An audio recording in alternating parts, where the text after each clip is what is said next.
Om Swastiastu, Namo Buddhaya, salam kebajikan. Perkenalkan, nama saya Teresa Maharani Putri Gautama dengan NIM 20811 3340012. Pada hari ini saya akan membahas mengenai pasar uang dan pasar modal. Pasar uang. Definisi dari pasar uang merupakan suatu sarana transaksi jual beli instrumen investasi yang mempertemukan antara pihak pemilik dana dengan pihak yang membutuhkan dana dengan adanya perjanjian tingkat bunga sebagai imbalan dalam jangka waktu yang pendek. Investasi pasar uang dapat disebut sebagai pasar kredit jangka pendek karena periode waktu dalam pasar uang yang memiliki waktu cukup singkat seperti 1 hari hingga maksimal mencapai 1 tahun. Menurut pendapat M. Irsan Nasaruddin, pasar uang merupakan suatu sarana penyedia pembiayaan jangka pendek kurang dari 1 tahun. Pasar uang sendiri memiliki pembiayaan berdasarkan pinjaman atau loan serta memiliki tempat fisik. Fungsi dari pasar uang sendiri terdapat 4 fungsi. Antara lainnya ialah, yang pertama, suatu fasilitator masyarakat yang hendak memperoleh surat berharga pasar uang atau sertifikat Bank Indonesia. Kedua, sumber dana modal kerja suatu perusahaan yang membutuhkan dana tambahan untuk ekspansi.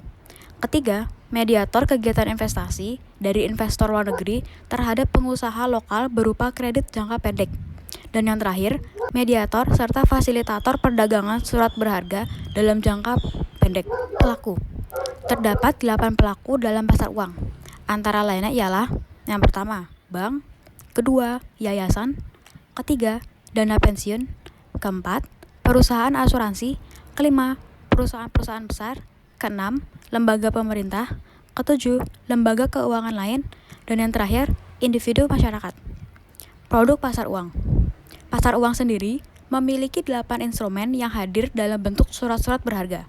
Contoh dari surat berharga tersebut antara lainnya ialah, yang pertama, surat berharga pasar uang atau SBPU, kedua, sertifikat Bank Indonesia atau SBI, ketiga, deposito, keempat, promissory notes, kelima, treasury bills, keenam, bankers acceptance, ketujuh, commercial paper, dan yang terakhir, call money. Untuk selanjutnya, kita akan membahas mengenai pasar modal. Definisi dari pasar modal sendiri merupakan tempat bertemunya para pemilik modal atau investor dengan pihak lain yang memperdagangkan saham, obligasi, serta surat berharga lainnya yang dilakukan dengan memanfaatkan jasa pedagang efek melalui sarana informasi telepon, fax mail, internet, dan jaringan komputer. Menurut Pasal 1 Ayat 13 Undang-Undang Nomor 8 Tahun 1995 tentang pasar modal merupakan kegiatan yang bersangkutan dengan penawaran umum dan perdagangan efek, perusahaan publik yang berkaitan dengan efek yang diterbitnya, serta lembaga dan profesi yang berkaitan dengan efek. Fungsi. Sutrisno sendiri berpendapat bahwa terdapat 4 fungsi yang dimiliki oleh pasar modal. Antara lainnya ialah, yang pertama, sarana investasi. Pasar modal sebagai alternatif instrumen penempatan dana bagi investor selain di perbankan atau investasi langsung. Kedua, sumber penghimpun dana. Menggalang dana yang besarannya mampu menyesuaikan dengan apa yang diharapkan tanpa adanya suatu batasan nominal dana. Ketiga, pendorong investasi. Semakin baik pasar modal, semakin banyak juga perusahaan yang masuk ke pasar modal. Sehingga semakin banyak juga investor nasional ataupun asing yang menginvestasikan dana ke Indonesia melalui pembelian surat berharga di pasar modal. Keempat, pemerataan pendapatan. Memberikan kesempatan kepada masyarakat untuk menikmati keuntungan perusahaan melalui dividen. Pelaku pasar modal di Indonesia yang dikenal sebagai Self-Regulatory Organization atau SRO. SRO sendiri terdiri atas 3 lembaga sekaligus. Lembaga tersebut antara lainnya ialah, yang pertama, PT Bursa Efek Indonesia. Perusahaan ini memberikan layanan jasa berupa jasa transaksi efek, jasa pencatatan, jasa informasi, serta fasilitas lainnya. Kedua, Clearing Penjaminan Efek Indonesia atau KPEI. KPEI merupakan suatu lembaga yang menyediakan layanan jasa clearing dan penjaminan penyelesaian transaksi bursa.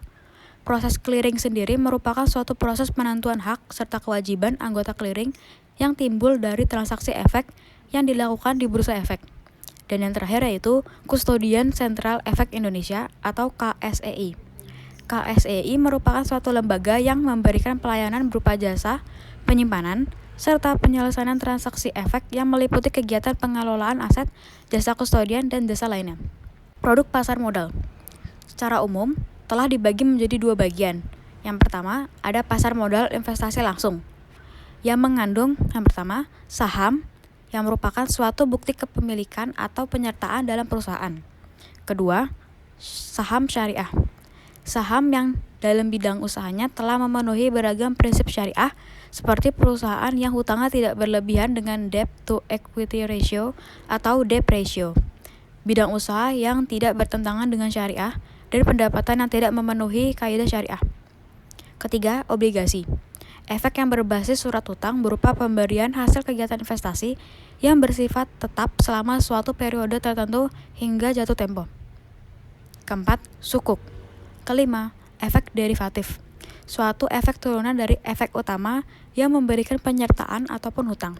Keenam, derivatif keuangan, suatu instrumen derivatif di mana variabel yang mendasarinya merupakan instrumen keuangan saham berupa obligasi, mata uang, indeks obligasi, tingkat suku bunga, dan instrumen lainnya.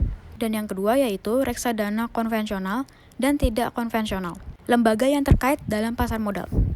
Yang pertama ada bank kustodian. Kustodian merupakan pihak yang menyediakan jasa penitipan efek serta harta yang memiliki keterkaitannya terhadap efek dan jasa lainnya. Salah satunya bagian kegiatan penerimaan dividen, bunga, dan hak lain, mewakilkan pemegang rekening efek dan menyelesaikan transaksi. Kedua yaitu Biro Administrasi Efek atau BAE, suatu perseroan yang melaksanakan pencatatan kepemilikan efek serta pembagian hak yang memiliki keterkaitannya dengan efek. Ketiga, wali amanat, pihak yang dipercayakan untuk mewakili. Tiga, wali amanat, pihak yang dipercayakan untuk mewakili kepentingan pemegang efek yang bersifat hutang. Keempat, akuntan, suatu profesi yang bertanggung jawab dalam jasa. Keempat, akuntan, suatu profesi yang bertanggung jawab dalam jasa asuransi dan hasil kinerjanya akan digunakan oleh publik secara meluas sebagai salah satu bahan pertimbangan yang penting dalam proses pengambilan keputusan. Kelima, konsultan hukum, ahli hukum yang memberikan beberapa pendapat hukum terhadap pihak lain. Keenam, penilai, proses penunjang pasar modal yang keahliannya bertanggung jawab atas menjalankan kegiatan usaha penilaian di sektor pasar modal. Ketujuh, notaris, pejabat umum yang memiliki wewenang dalam pembuatan akta otentik. Dan yang terakhir yaitu perusahaan pemeringkat efek, suatu perusahaan penasihat investasi yang bertanggung jawab atas pemeringkatan objek efek bersifat utang serta pihak sebagai company rating atau entitas. Sekian pembahasan materi pada hari ini yang membahas mengenai pasar uang dan pasar modal. Terima kasih dan sampai jumpa kembali.